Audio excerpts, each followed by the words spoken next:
It's time for the Neverland Podcast, episode number 32. Up to Neverland! Take a start to the right, straight on till morning. Neverland.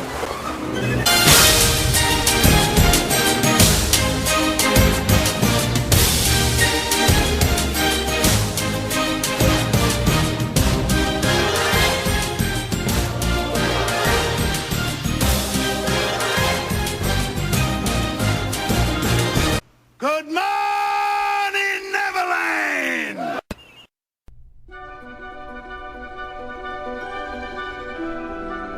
To all who come to this happy place, welcome. And now, please welcome your host for the podcast. He's the pen. I got pen sword on the pen now! Actually, I got his microphone.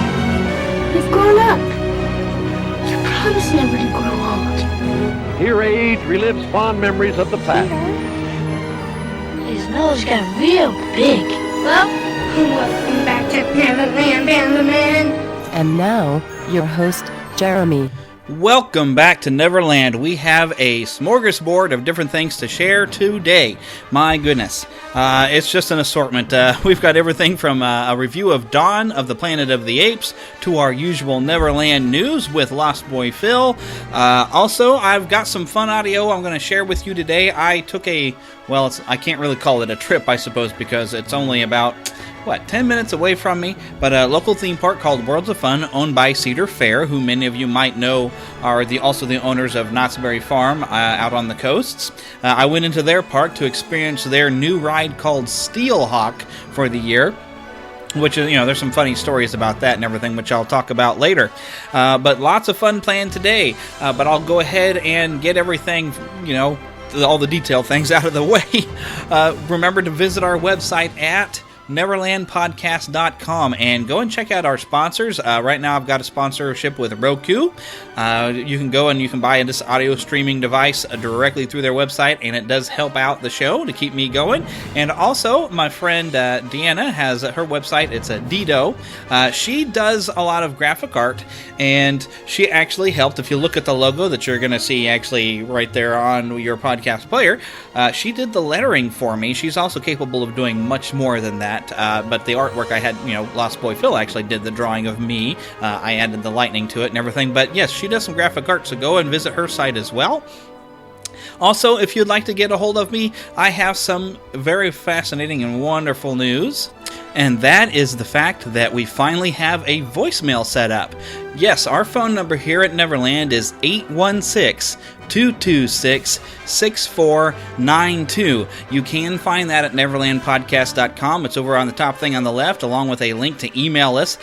Our email address, podcast@neverlandpodcast.com. Drop me a line, leave a voicemail, send some email. You can also follow us on Twitter, at Neverland PCast, sharing all kinds of fun things. We have been doing our daily Disney Marvel character on there, as well as sharing that same information on our Facebook page, which of course is facebook.com/Neverland Podcast. We love when you follow and interact with us, so feel free to do so. Share things you would love to see, or hear on the show, rather. Things from your childhood that you really loved, television, toys, movies, games, whatever. We love talking about everything. This here in Neverland, this is our dreamland. This is where our dreams kind of come true in their own simple way, and we remember what it's like to be young at heart, and we just enjoy it. And so, now that we are all together and we are having our fun here at Neverland, I hope you brought your pixie with you, because we're going to need to borrow some pixie dust from that pixie. So get your happy thoughts, sprinkle some of that dust, share some of that dust with your neighbors, and bring them all together. Let's fly off here to Neverland with some Neverland news. Alright, so now here we are with Lost Boy Phil, which must mean it's time for Neverland News again! Woo-hoo! Okay, we got some fun stuff this week. There was a lot of stuff. Okay, so first off, Guardians of the Galaxy had a successful preview. They had a 17-minute preview at select IMAX screens. I looked for this, and there wasn't any openings. There wasn't any opening, so I don't know if they even screened it in Kansas City. I hope they did, but I when I went to the website, it mentioned it. I didn't see anything. But boy, I tell you what, people were all over Twitter saying, "Guess where I am? Guardians of the Galaxy! Yay, we get to watch 17 minutes." The general consensus, everybody's been saying it's hilarious. Well, it looks good, and I saw at some stores earlier. There's toys and things everywhere of them right now. Oh, cool. And they're even on the cover of Entertainment Weekly. They have Chris Pratt on the cover, and they've got like a little baby raccoon sitting on his shoulder. Oh, that sounds great. I think it's very good that they're bringing kind of a low-string characters group to the big screen, because I'm hoping this will lead to a lot of other low characters into big movies. Yeah, and eventually on the Facebook page, you'll be seeing some of them lower characters. Right now, I've been posting hopefully all of them been watching, listening, or seeing this on our Facebook and Twitter stream. I've been sharing Marvel characters as they were from 1992. Yeah. But here's something that I just found out about today. Okay, so Guillermo del Toro, he took some time to answer some questions on Reddit. He just got on there and says, "Hey, ask me whatever you want, and I'll answer it here." And it's kind of like this. I've never really gotten on Reddit, but it's like this open forum when I was reading this. And of course, there was a Disney fan in there who had to ask about the Haunted Mansion movie he said he was going to do. Yeah. So I've got a pretty long quote from him It's been here. a long time we've been hearing about this. Now, I can't really impersonate him. He's got an awesome accent. I forgot where he's from in South America, but he's got a great accent. He's fun to listen to. I like him. Lots of good creepy stuff he does too. My goodness. So this is anyways, but let me get to his quote because I can otherwise tell you yes, I'm excited about the idea. But anyways, he said, "Well, I spent 2 weeks ago. I went to Disneyland with the executives with whom I'm developing the screenplay. It's a hard screenplay to crack. We've done it a few times. We are on our third or fourth draft with 2 different writing teams, and I think the main thing is to try to combine everything that is great about the ride into the movie and make it really intense but with a sense of fun, just like the ride. That's right. It's a tough balance, and I would be happy to report if we had a screenplay. We always feel like we are very close, but not yet. We have developed 50 to 60 pieces of art. We've developed maquettes of the Hatbox Ghost over the body and face of Doug Jones. I have no idea who that is. But we have not succeeded yet in cracking the screenplay. I have to believe that Disney will make this movie as soon as we crack the screenplay, but until then we cannot tackle it. It is a movie I would love to direct, but I would be happy to just produce it if the timing is not right. I, by the way, was named guest for the day for the Haunted Mansion the last time I did, which gave me unlimited access to ride the mansion several times during the day. Lucky dude. No doubt. Unfortunately, it was just the moment my left knee decided to bust and I had to go back home with a busted knee. Poor guy. But it sounds like, it's still, it hasn't been thrown away. They're still wanting to do it. But I guess it's going to take some time because they're just not happy with the screenplay. Yeah, it's been at least 5 years. It's been a long time. Yeah, because I know my father knew about it. He's been gone for more than 4, so he knew about it. He was looking forward to it. To trying again because the other one is, it's kind of fun. What, the other one? the Eddie Murphy one. It was kind of fun. I think they weren't balanced enough. They went so far on the silly. Yeah, that there's only a few parts that are really laugh out loud that was funny. Yeah, but you know what I mean. It didn't quite grasp it very well. It's not a horrible film. It's not terrible, but it could have been so much better. It's got a Man of Steel feeling about it. It's like, oh, you're almost there, but not quite there. Yeah. So we're very excited about how he ever gets, but it's nice to know he's still doing something. Yeah. Oh, but speaking of things we're going to have to wait for. I wish we could see all that art that they're drawing. Yeah, I'd love to be able to take a look at some of this stuff, because Guillermo's a pretty good artist himself, and he loves to design characters and things. Pretty great. So I'd love to see what he's done. Okay, but Amazing Spider-Man 3 has been delayed already, and now Roberto Orci is off the project. Okay, now he wrote the second one. And that's had some mixed reactions of the second one. So I still liked it, but it wasn't as good as the first one. But we had a nice mixed review even when we had it on the podcast. So it's been kind of not living up to expectations. So really, I am not fussed about the guy who wrote that one being off the project for the third one. A little too quirky, corny, and cheesy and all that. He tried too hard. Yeah, it was. The difference between the first one and that one were night and day as far as the tone. I think that was a big mistake, just for me. I didn't dislike it, but I was disappointed. Yeah, and there's too much of trying to make sympathetic villains. I've noticed that. Electro was an interesting character in there. Yeah. But if they'd maybe just let him be evil, kind of like Maleficent, if they'd let her be evil, then there's the two movies that could have actually been better. Yeah, I honestly, that kind of turns me off. And, It's like, I like a good evil villain. Scare me with that bad guy, you know? Khan, on the other hand, you can understand where he was coming from, thinking he was right. We're talking about the Star Trek. Yeah, the Into Darkness. Yeah, but he at the end he still was evil. Or you mean in Wrath of Khan? Because you could see where he was coming from in Wrath of Khan too, but he was still just nasty. Yeah, he's just vicious, arrogant, thinking he's a god. Okay, now we have to. Here's some sad news. But Dave, I think his name, you pronounce it Legano. It's been a while since I've watched the special features on, I think Half-Blood Prince, they had him on there. Oh, yeah. But Dave Legano, who played Fenrir Greyback in those last three Harry Potter movies, this is so sad. He was just found, had been dead for 3 days. He was out hiking around Death Valley, and he was found by a couple of hikers. You're not sure, I haven't, explored if they've decided if they're going to release, did he get dehydrated? I mean, I would think he probably had enough water with him. And he was 50. He should have been in good shape. He had been an MMA fighter. Yeah. So, I mean, it's just shocking to just, for him to turn up dead. He's a tough-looking guy. Yeah, and he was so nice, though, too. When I saw him on the special features, he played guitar, and he was singing songs with some of the other cast members on the Half-Blood Prince, and just seemed like he was a really cool guy, so it's very sad. Yeah, that is sad. He wasn't like a big-name actor, but, it's still sad. Yeah, it is. Okay, well, all right. So if anyone is planning to hit Comic-Con this year, and what is it? I think it's like the last weekend in July. It's like the 25th, 26th, something like that. Well, I know July 26th, but Marvel has went ahead and released that they're planning to have Hall H July 26th from 5:30 or starting at 5:30 or 6:30. Or specific time, 5:30 to 6:30 p.m. I guess they've set it for an hour. 5:30 to 6:30 p.m. I know, I just sound like a professional, don't I?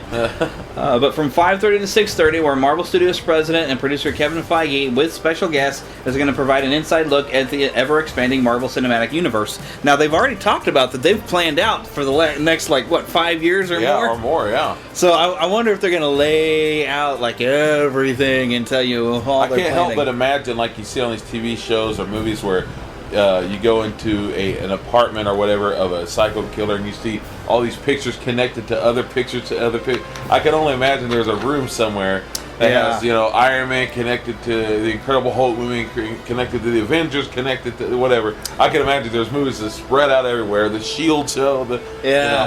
Oh, I bet they do have it all mapped. They probably do. You know what would be interesting? It would almost seem risky now because they've managed to get so much popularity for Captain America and Iron Man and Thor and Hulk and everything.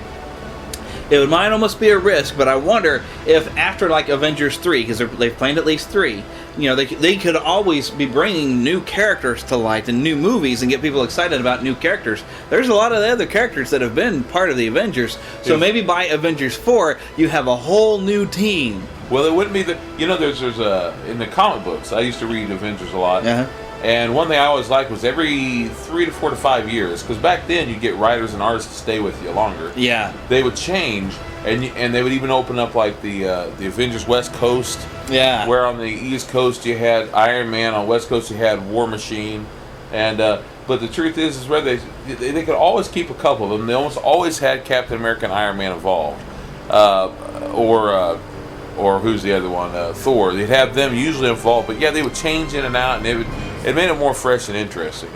Yeah, so I'm hoping maybe they can, just keep this going and not lose steam. Yeah, so that'd be nice. New characters, brand new team of Avengers. I mean, heck, they're introducing Quicksilver and Scarlet Witch. Yeah. There can be Avengers. And we now know, of course, on Netflix, they're going to have several TV shows. You can always later on bring in Luke Cage, Iron Fist. Yes. Whoever.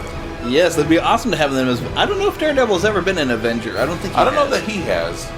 They could sneak him in, though, maybe. Yeah. He'd be kind of cool. But if nothing else, I would like to see a movie with the Iron Fist and the Luke Cage together as Heroes for Hire. Oh, yeah. That would be awesome. Okay, I lost my place. Oh, no, this is cool. All right, Stitch has been officially announced for Disney Infinity 2. Not really a big surprise. They'd already teased him in some of the trailers and showed him, but I haven't gotten to see a picture of the figure, but it was funny on their Twitter page and stuff. They were saying someone fuzzy is coming to our Ohana and stuff like that. So I'm like, yay, it's Stitch. But also, I saw a brief thing that after Guardians of the Galaxy, now I would love to see a playset of this. But they have announced Star-Lord and Gamora. Oh, yeah. Now, Gamora, I think, is she the assassin? Yeah, she's green. She's, I believe, the actress from Star Trek. She was in... Yeah, I think she was Uhura. Yeah, I believe so. Yeah. So I'm thinking, well, if you can't just do Guardians of the Galaxy and just have those two. So what if they do a whole set of everybody and maybe an entire play set? Yeah, that'd be great. Now, you could probably put Rocket and Groot together because Rocket's a little guy and Groot, they're kind of a combo. So you have at least 4 characters because you throw in the other dude, Drax, I believe. I'm going to have to get more familiar. Yeah, Batista. You throw them all in there. I mean, that sounds fun to me. Yeah. Of course, I'm going to buy the thing regardless, Yeah. Oh, I know you will. Of course I will. Gotta get them all. I will spend my entire, all my money on that set because it's just too much fun to have them all. They're Pokemoning you. They are. They're Pokemoning. They've poked my mon all over the place. That sounds awful. Okay. PG. Okay. All right. Now, this was interesting. I don't know if you got a chance to see this yet, but Batgirl's got a new costume, and they're going to debut it in October. Oh, I haven't seen it yet. And it's a lot more practical looking. It's kind of like a leather vest type of thing, and it looks like DC is starting to go with the trend of no spandex, because like with the new 52, they're trying to texture things a little bit, which is okay. Some of it's a little too much, but some of it's all right. Well, no, I've seen some people that are really happy, but what they seem to be happy about is they're not looking at, as I'm calling it, a female character who doesn't look like a teenage fantasy. Yeah. And getting rid of the spandex. And so they're like, oh, look, they're having female characters that look more like a female role model or whatever. I was like, well, that's all fine and good, but, the men are still in skin-tight outfits and running around with hulking muscles and looking ridiculous and nowhere that a guy like me is ever going to live up to. So let's balance things. If that's your argument for doing it, then balance your argument.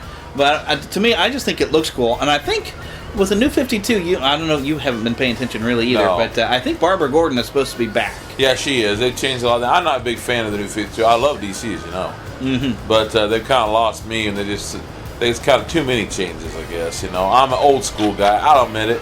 I like a lot of the art they've done for it, but, Yeah. And at least Batman has stayed almost kind of consistent. Yeah, there's just a few changes I haven't liked. Superman's pretty much... Honestly, I don't see much of a difference between Superman now on the new 52, Superman and Superboy. I mean, there maybe a couple years They difference. seem to have taken 20 years off his age or something. Yeah, they say he's like probably somewhere around 23, or used to he was always 32. Yeah. And there's a big difference in that age. There's a big difference. If you're young and you think there isn't, that just shows you're young, you don't know yet. Yeah, you haven't seen it yet. Oh, something else, this is cool. I've already talked about this on the show before, but I saw the first trailer for the Ghostbusters 30th anniversary re-release coming around Labor Day. Cool. Fantastic. And this, of course, is just going up with the Blu-ray of both movies coming out, which I gotta get. Oh, I know you do. Of course, I already have the DVDs, but it's a Blu-ray set. It's gonna have more special features. Maybe it'll even have Dan Aykroyd telling all that he actually believes this stuff. Oh, I know he does. Oh my goodness, he's a good guy. He's just a little off his nut, but that's okay. To each their own. But it just shows that he is thinking about it, because the more I've actually played the video game, because I still play that one they released like in 2009. I want to get a copy. I do. I'll have to get you one for your birthday. Hey, that'd be great. Thank you.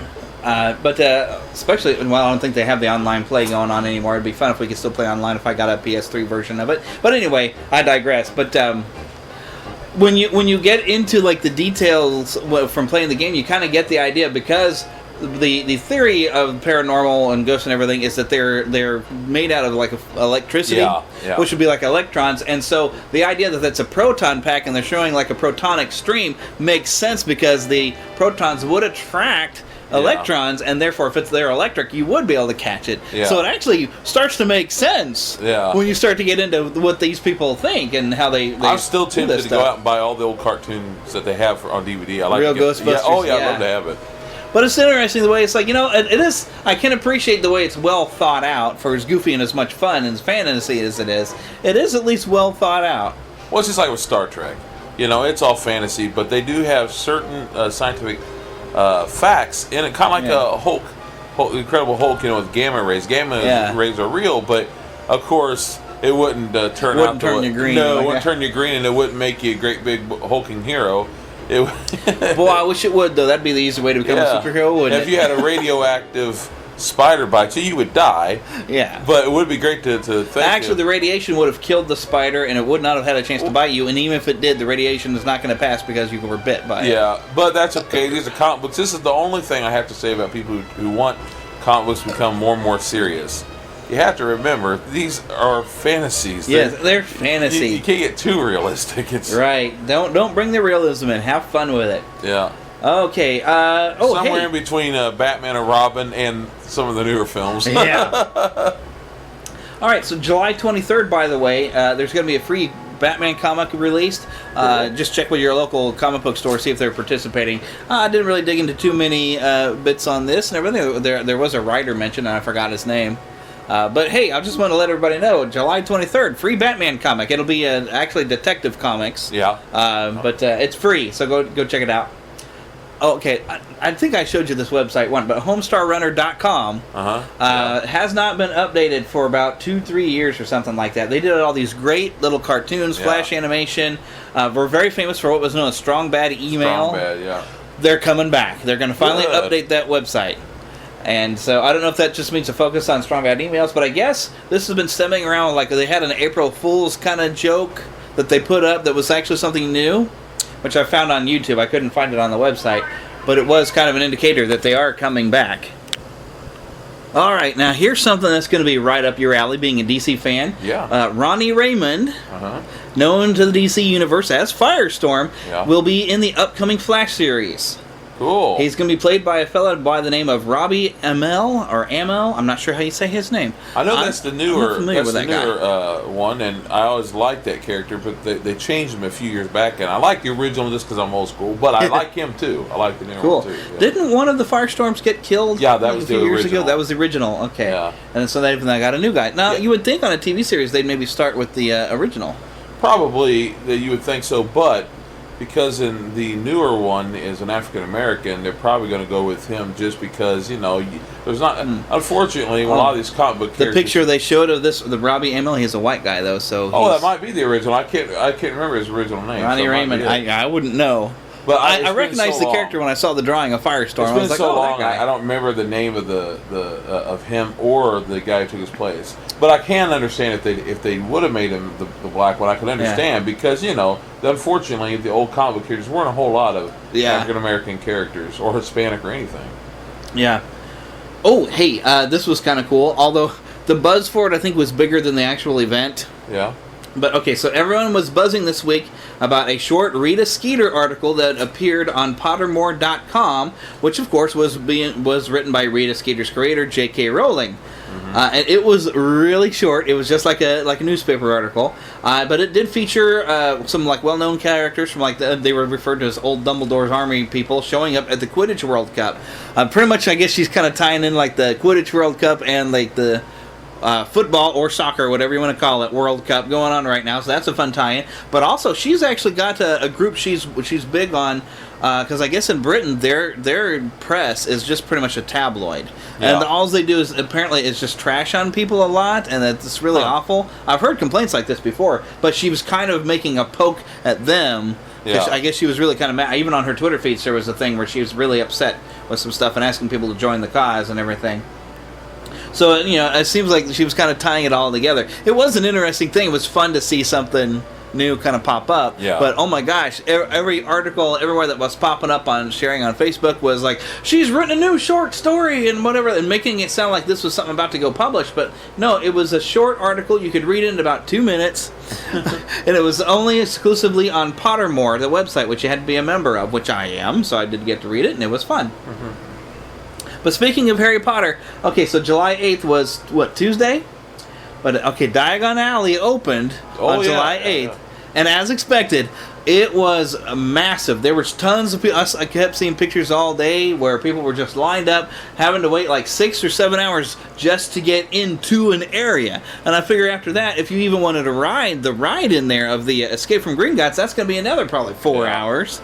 So it was a huge mess, and I'm kind of glad they're successful. But at the same time, I could see the logic in over at Walt Disney World, is doing Frozen, and they're doing this thing called the Frozen Summer, which they just kind of put together over the last couple of months because they knew they needed to compete. Such a big hit, it makes sense they would do Frozen. Yeah, because they're competing across the street with Harry Potter. Now, of course, Frozen doesn't compare with Harry Potter as far as cultural significance at this point. But, if I was to choose, and if I lived there, I would not want to go to Harry Potter on the day they opened something new. I would probably have gone to Walt Disney World because you could have actually done the activities. They have like an ice rink they managed to set up so you can go ice skating. And they have a special fireworks and a sing-along for all the songs. So really you would get more for your money have you gone to Walt Disney World and done their Frozen activities.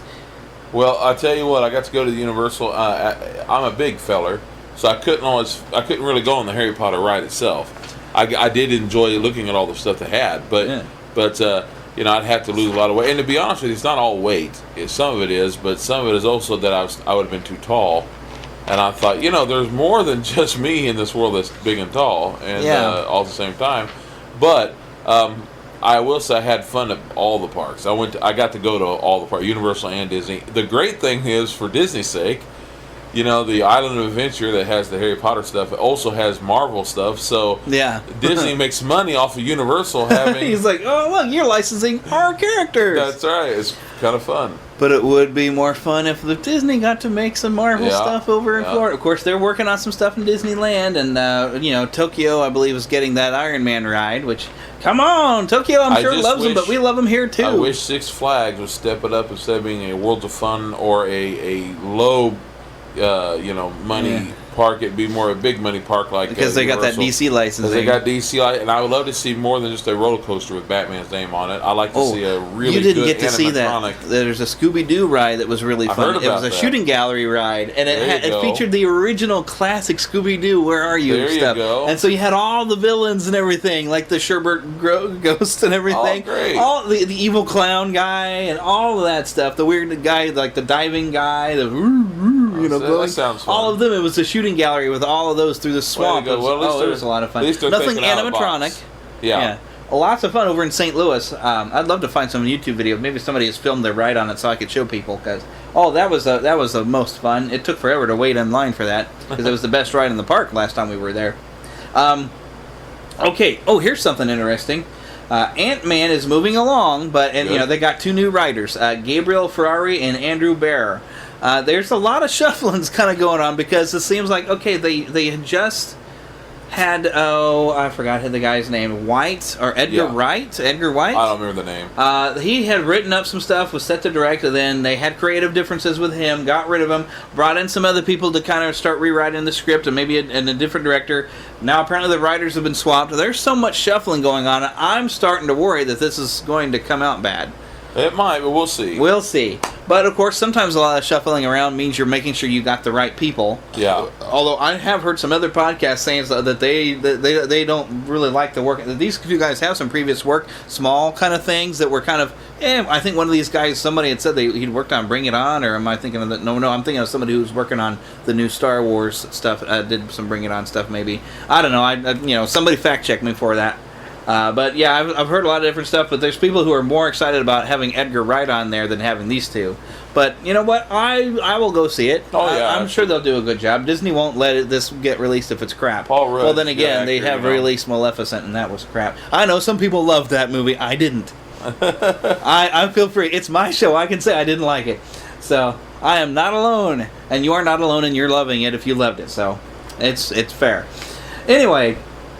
Oh, here's something. Brandon Routh has been cast to play the Atom on Arrow. Oh, yeah, I saw that. I saw the other day that they said that'll be great. He was the one, for those who don't know, he played Superman on Superman Returns. I personally did not dislike the movie. It wasn't great. Superman Returns wasn't great. I didn't necessarily think he was the greatest cast Superman, but I liked that it still had a Superman feeling about it. Yeah. I didn't like all the stupid things they did with the Super Baby and all that, but that being said, he's a good actor. He's been on a lot of things like Chuck. Yeah, he was great on Chuck. Yeah, he was scary, man. I don't know if you ever saw Scott Pilgrim, but he was hilarious in that. Wasn't he like the vegan warrior guy? Yeah, he was great. He's a good actor. Yeah. And I think he'll be really good in that role. Yeah. I really do. Yeah, I don't know how far they're going to take it, though, with the if he's just going to be appearing as himself but not actually use any of his powers of shrinking himself or anything. I think they should. They should have the Atom. If you're going to have Ant-Man get the jump on Ant-Man. Yeah, exactly. Have the Atom. Oh, really? Ant-Man, your guy shrinks. Well, guess what? I'm the Atom. I go to the size of an atom. Ha-ha! The Atom's a cool character. I love the stuff he can do, I don't know a whole lot about him, but... yeah, he's cool. All right. Oh, here's something. Okay, I've heard a couple of different things, but Danger Mouse is coming back to TV, which is exciting. But apparently they're going to do some gender swapping on some characters. Oh, I don't know what they're doing. This you can get away with it because I guess Battlestar Galactica was very successful. Although that to me was weird because Starbuck was this womanizing kind of guy, and then you switched it in for a woman. It's like now you might have lost the essence of the character a little bit. So I don't know who was swapping. I didn't look at the article. I was just kind of breezing through some things. We're almost done. After an open casting call, Crystal Clark, which I guess she's done some other things. She's an American, some small bits, and a guy named Pip Anderson, who's like a parkour expert of some sort. They've been added. Parkour. It's sometimes called free running. Oh, okay. Like if you like the chase scene there in Casino Royale, the guy who was able to just hop over and climb walls and all this stuff. That's parkour. And this guy apparently he's been in some sort of a commercial, kind of like a play on Spider-Man, where he was doing his thing. Oh, that's cool. But Pip Anderson, so now they're kind of very late on casting, so I don't expect them to have big parts. But being his parkour abilities, I'm pretty sure that's how he's got this part. So I'm expecting some major action thing. He could be like a Sith maybe or something. He's showing up. He's going to be the Star Wars film? Yes, this is for Star Wars 7. Did I mention that? No. Star Wars 7. Yes. I was trying to go through and tell you who these people were. Yeah. Everything that I've managed to learn about them. There's not a whole lot to be known because they're kind of relatively unknowns, but Star Wars has always been more successful with some unknowns and maybe get one or two well-knowns. Yeah, well-knowns. Yeah, so good idea. Seems like a good plan. Sure does. So that's still. It's nice to know that they're still going and they're pretty much on schedule, despite Harrison's injury. Mm-hmm. But he's doing pretty well. I've seen some pictures where he's got this prosthetic thing, he's wearing from his knee, so he can kind of hobble around. Yeah. So he's still getting around, and I don't know if they're managing to film anything with him, but I have heard something about perhaps they've got some special time set maybe with him later, perhaps to kind of get all of his stuff in. I'm kind of wondering if it's going to be similar to now. You probably know this story better than I, but if you watch Rocky 2, during the boxing match at the end, Adrian is not there at the arena, and I've heard the reason why is for some reason she wasn't able to be there for the shoot, so they filmed her reactions at home. Yeah. To be at home in order to kind of fit it in, so she's watching it on TV, and they found a reason. It was supposed to be. The reasoning was she had trouble with the birth of their son in the movie. Yeah. And that's why they did that, was because she wasn't able to be there for the filming of it. So they had to where she wasn't feeling very well and had to stay home. The doctors told her to stay home and be with the son. The cool thing is the little baby boy that they used in that movie really was the son of Sylvester Stallone. He unfortunately died within the last year. Oh, but that was his son at the time. Yeah, so that's some wide character what they gave for the excuse. But when there's some reason why she in real life I can't remember what it was. I can't recall. I do know that around that time she was involved with the filming of Godfather 2, and that may have had something to do with it. That may have done it. Okay. I knew that I've heard something about that, and I figured if you've seen special features.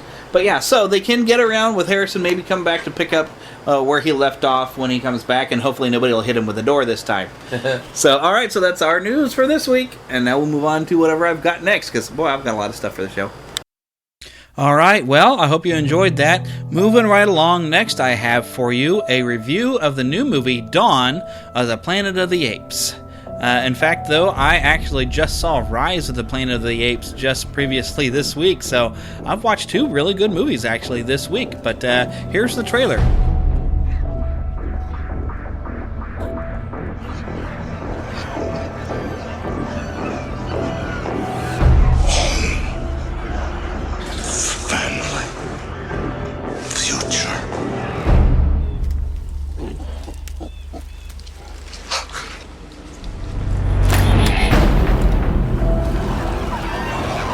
We don't mean any harm!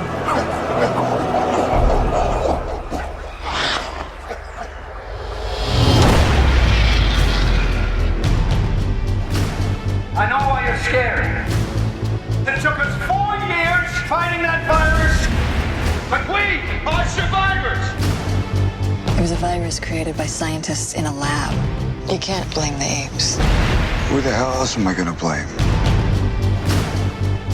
We need to give him a chance. Welcome to animals. Please.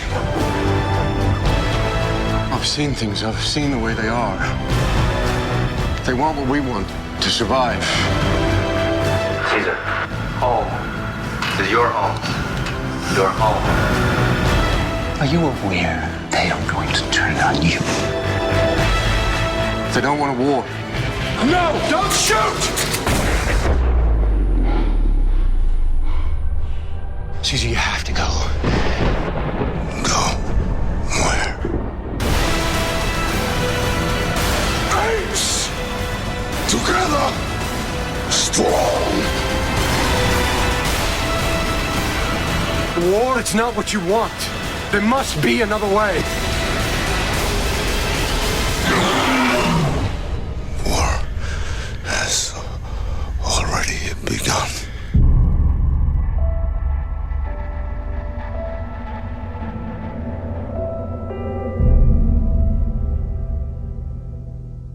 You all know what we're up against.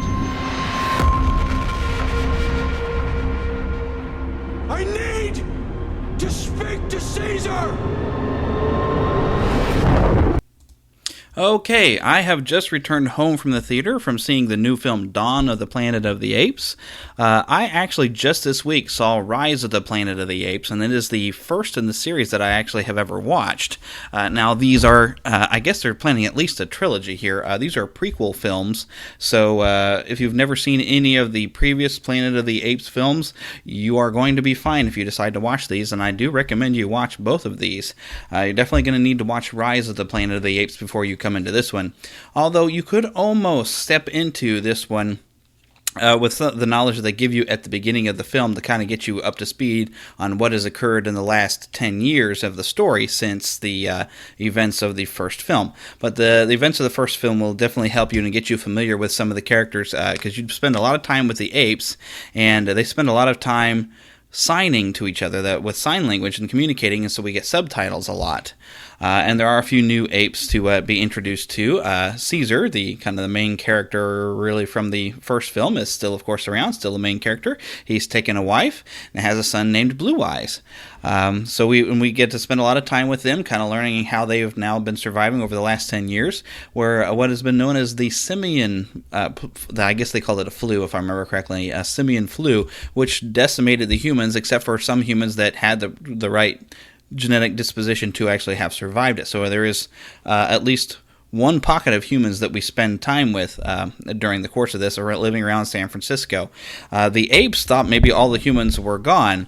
There's a kind of a dialogue there with Caesar and everything, and Caesar had figured, well, we haven't seen any for about 2 years now, or 2 winters, as they call it. They don't have the concept of years. They have their own way of keeping track of things. They've developed their own kind of civilization in this village, which is really kind of cool.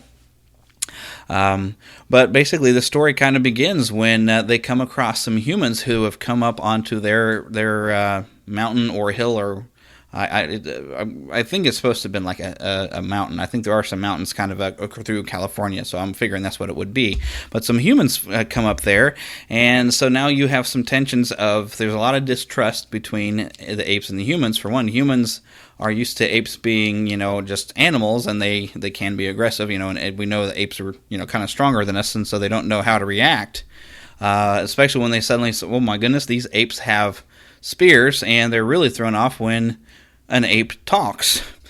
Now, this is interesting how they've slowly shown the development of the apes. In the first film, there was only really one word mainly uttered by Caesar. He says no. In this film, of course, they've got a bit more language, but it takes them time to form each word, so they speak kind of slowly and one word at a time. But most of the time they'll sign to each other, but occasionally they will speak a word, and they kind of mix it together. So it's very interesting. It's like you're seeing the development of them trying to figure out English.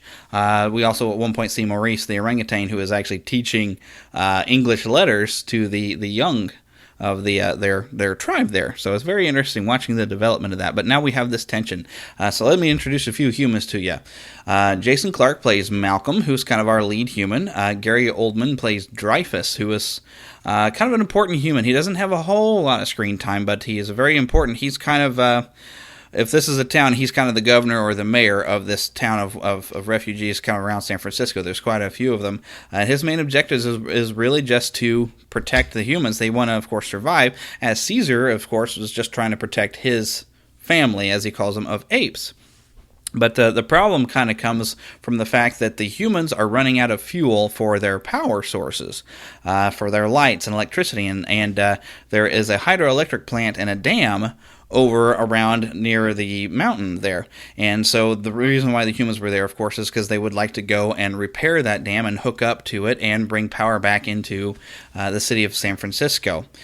So basically the questions are, of course, can the humans and the apes learn to get along or learn to trust each other when there's a lot of deep-seated hate with, Koba, who was in the first film. Koba has a hatred of humans, and they do develop a little bit more than what the first film did, of showing how he's got his hatred. He spent a lot of time as a lab chimp, caged up, and was kind of abused. So he's got a huge, not just distrust, but a hatred. And so this film really explores what hatred and fear can do to get in the way of potentially being able to cooperate and form friendships and have a peace. I really don't want to spoil anything, so I'm not going to get into too many details, but let me just say, this will keep you glued. I think my jaw was kind of clenched the whole time because there's a lot of dramatic things kind of happen, and it all does boil down, of course, to a battle between the apes and the humans. I will not say what triggers that. It is basically Koba making his move. You kind of know it's coming. Koba eventually is going to start things. And it does kind of propel things to where it looks like there's going to be potentially a third film, because although Caesar and Malcolm have developed a friendship between a human and an ape, and it seemed like they have that one chance, it doesn't seem like that's going to quite work with everybody else with this battle that's going. So it looks like there's going to be potentially a third film, which I would, of course, very eagerly see at this point, because we do know, at least from the other films that I have not watched, but I'm going to watch the first one. It seems the apes will eventually establish a dominance of the earth, and humans will kind of be enslaved in some fashion. And so apparently that's still coming. I thought maybe we were actually setting that up in this film, because it does get interesting. But I don't want to say too much more. Like I said, I don't want to spoil anything, but I do recommend go out and see this movie. And if you didn't see Rise, go see it. Go rent it. It was on FX this week, and I DVR'd it so I get a chance to watch it. But yeah, definitely watch that one first. These are well written. They're really getting so much more advanced with what they can do with computers and motion capture. Andy Serkis, known very well for being Gollum, is Caesar, and there are some times Caesar kind of makes face that does remind me of some of the expressions that Gollum would have. But the facial expressions they're able to capture and put on these apes really kind of make you care about them as characters, and kind of go through you kind of know what's going through their mind and everything. And it's a very, very well told story, very good story, well directed, well acted, very well done. Just go. This is going to be a big summer movie. This is probably going to be the big hit of this weekend. By the time you've heard this, you probably will have heard that it was the big hit, and for very, very good reason.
Okay, something new at Worlds of Fun today. Actually, a group called Grease Monkeys. What you just heard, they were playing on a large barrel, buckets, hubcaps, and a muffler. Each three guys.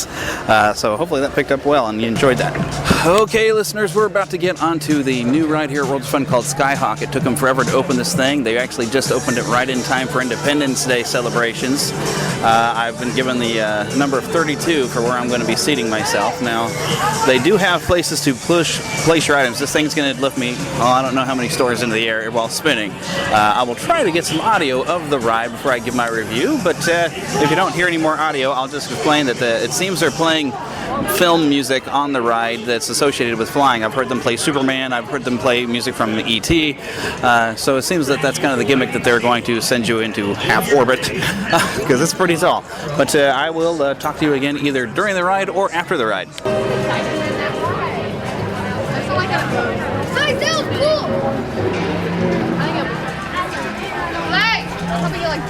Go away with Mauricio!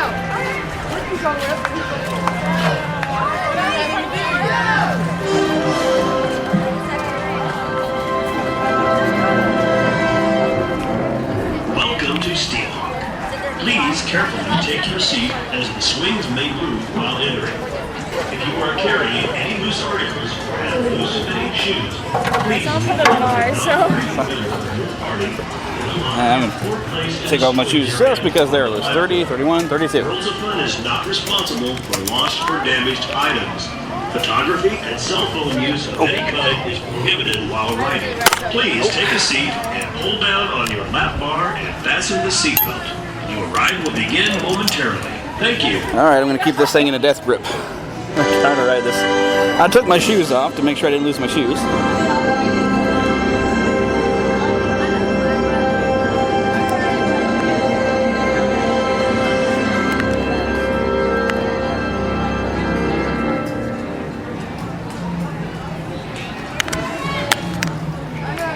Now, if this goes right, I will not drop the recorder in the middle of this ride.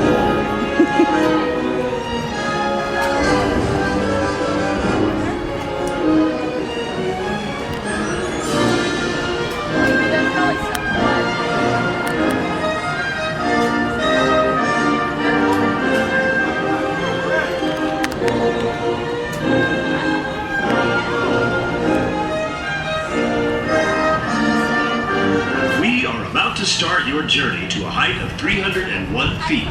Please sit upright, facing forward with your back and shoulders against the seat back, and hold on to the handlebar while riding. Please keep your hands and arms inside the vehicle at all times and do not extend your legs forward. Thank you, and enjoy your panoramic view on Steelhawk. Okay, I think I'm going to put this thing away. I don't know, I'm afraid I'm going to drop it from 301 feet in the air. Okay, I'm going to play the afterword of riding this ride real quick, but a quick note, I accidentally, while I was there, called it Skyhawk. The actual name of the ride is Steelhawk. Okay, so now I've just gotten off the ride, and I must say it's both exhilarating and kind of frightening at the same time to go up 300 feet in the air and then spin around. You didn't get to hear the audio of me on the ride because I decided I wanted to put a death grip on that safety hand because I have a problem with heights. But as we went up, it actually switched over playing music from Harry Potter, which makes sense because of Bloom flying. But this is here located World of Fun here in Kansas City, so if you live anywhere near me or if you're planning to travel this way over the summer, I'd definitely recommend this thing. If you're kind of terrified of heights, lean back nicely in your seat. I think you'll be okay. I was expecting maybe a shoulder harness. It only has a pretty good strong lap bar that comes down and seat belts in, but it held me pretty tight. And it kind of goes straight up before it starts spinning, and you do get a wonderful view of the entire park and even some of the surrounding area as you go up. But I definitely recommend this ride, Neverlanders, so come and check it out. Alright, I'm about to walk late into a show here. It's called The British Invasion, so I have expectations of what they're going to be singing. I gotta hustle to get into the theater here. It started actually about 3 minutes ago. So...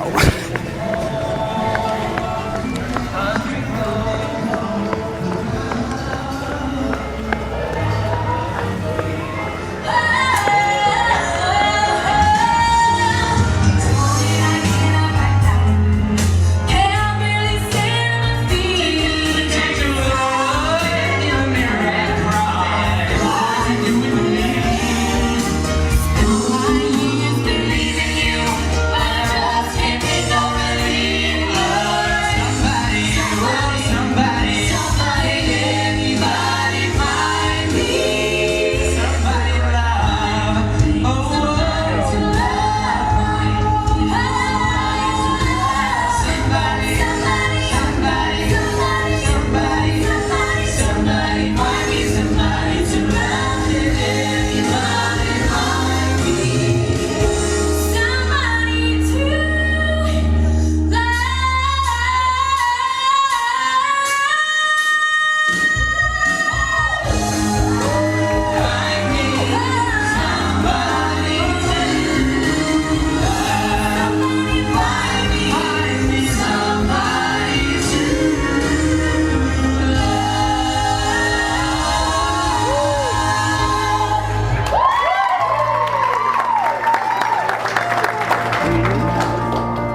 All right, well, that should about wrap it up for us this week. We'll run a little bit long this week, but hopefully you did enjoy that show. Myself, I really preferred it when they were playing some of the old classic British invasion-type songs like the Beatles and things like that. Seems in the more modern stuff, you got stuff like One Direction, and I'm just not a fan of that. So if you are, then I hope you enjoyed that. If you're not a fan of One Direction, you probably at the end were like, oh, well, I guess this counts. But anyways, I would like to go ahead and say now that Neverland Podcast is a production of Glue Band Productions, and of course all the audio that I record originally is of course copyright to Glue Band Productions, and anything that is not licensed to me is copyright of those particular artists. And God bless, remember also to take your pixie with you in your pocket, so anytime you need to, you can pull her out, sprinkle some pixie dust around, and spread a little bit of a good attitude around and a positive attitude, so you can all kind of fly off to Neverland whenever you need to, and it'll help you deal with the issues of daily life. But until we see you next week, which Jesse should hopefully be here next week to tell us all about TikiCon that's going on this weekend right now, and coming up very fast is the Friends of the Magic Meet in Disneyland, which is going on like August 8th through the 10th, if I'm remembering correctly, and Jesse will be there attending it in the name of the Neverland Podcast. He will be at the Columbia, which is a ship and a ride, and he's going to tell you some information about the ship and things like that.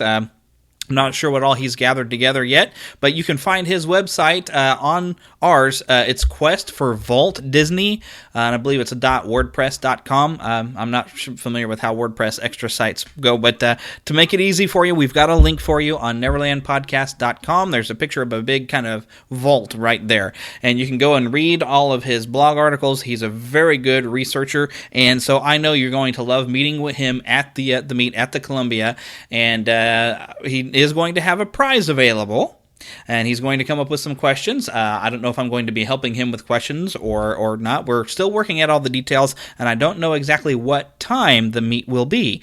But if you follow up with Paul Berry at Window to the Magic, he will be announcing that type of thing very soon, I'm sure. But until next week, it's been fun having you, and please come back next week and bring friends, bring your enemies. You know, we love everybody here at Neverland. Bye now.